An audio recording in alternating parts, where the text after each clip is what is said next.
Good morning to all of you. In our today's class, we are going to discuss about few more vectors. We have started discuss the vectors. Now, this is the bacteriophage in front of you. You are very much aware with the function of bacteriophage. It is a virus that basically kills the bacteria by infecting the bacteria. Now, during the infection, what they do, they transmit their nucleic acid or their DNA into the bacterial cell, and that DNA further captures the machinery of bacteria, and the bacterial cells start producing the new bacteriophages. So the lysis of the bacteria occurs. Now when this bacteriophage is used as a virus, when this bacteriophage is used as a vector, what is done? Its harmful DNA or nucleic acid is removed and that is replaced by the gene of interest. So what this bacteriophage is now doing, the harmful DNA which used to kill the bacteria is now being replaced by the important genes which will function for the benefit of bacteria. It is just like silencing the harmful genes, or in other way I can explain you in a way that you are provided with a gun and that gun is having the artificial bullets in it. The uh, artificial bullets are going to have no harm. So here also the DNA which was harmful is replaced by the gene of interest, and when the bacteriophage attack the bacteria, now despite of killing the bacteria, what they do, they transfer the important genes to the bacteria and the important proteins are manufactured in them. Okay, now this is the structure of another vector.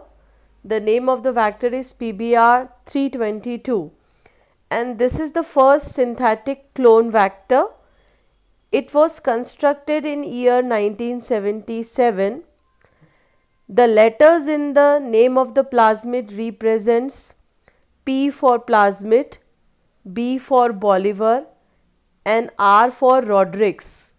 Bolivar and Rodrigues were the two scientists who constructed this plasmid.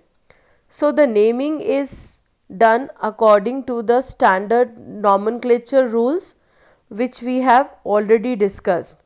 The P stands for plasmid, the BR tells us about the scientist who discovered them, that is the Bolivar and the Rodrigues. So let us learn about the structure of this PBR 322, which is the first synthetic clone vector, in detail. The plasmid contains ORI. You can clearly see the ORI is there in the dark blue color.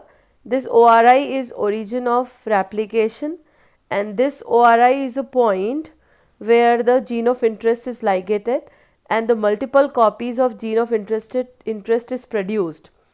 Then it has got the two selectable markers. I have already mentioned you that selectable markers are basically the disease resistant genes or antibiotic resistant genes. Here two resistant genes are there, antibiotic resistant genes are there, that is the tetracycline resistant genes which are mentioned here in the form of TETR, and ampicillin resistant genes which are represented by AMPR. Now it has got the unique recognition site for 12 restriction endonuclease enzymes. So this means that this cloning vector can be used for 12 different enzymes.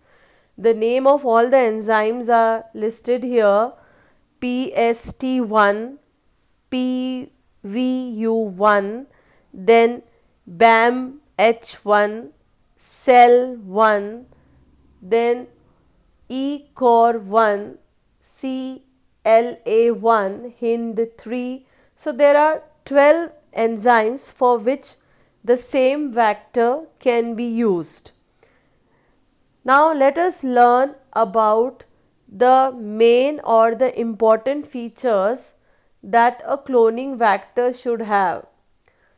So the cloning vectors, as already told you, they must be small DNA molecules.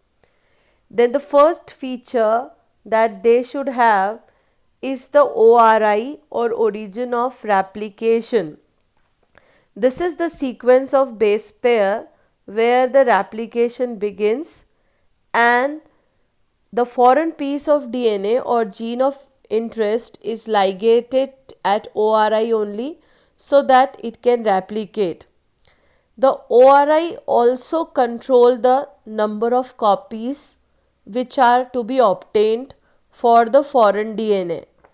Thus, if one want to recover many copies of the gene of interest, then it should be cloned in a vector whose ORI support high copy number.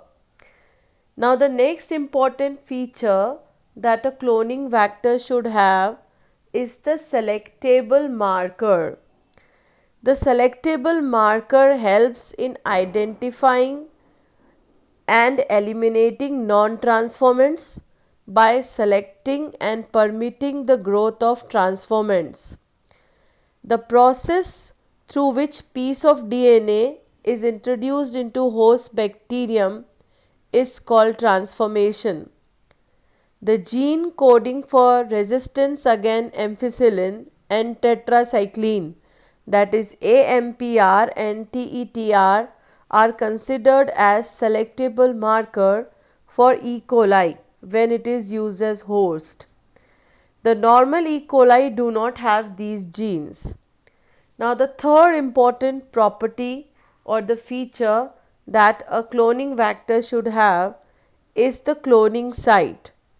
Vector must have single recognition site, and this single recognition site will be cut by the restriction enzymes. If more than one recognition site is present, then under that condition the more cut will be made on DNA, and as a result of which the cloning experiments will become complicated. The DNA ligation is done by restriction site and foreign DNA can be joined. So this is the complete features that a cloning vector should have, whether the cloning vector is PBR322, whether the cloning vector is a plasmid, or whether the cloning vector is the bacteriophage. That's all for the day. Kindly go through the features, the structure of PBR322 and its properties, because these are generally 3-mark questions that are asked by CBSE board. So this is the important topic. Thank you.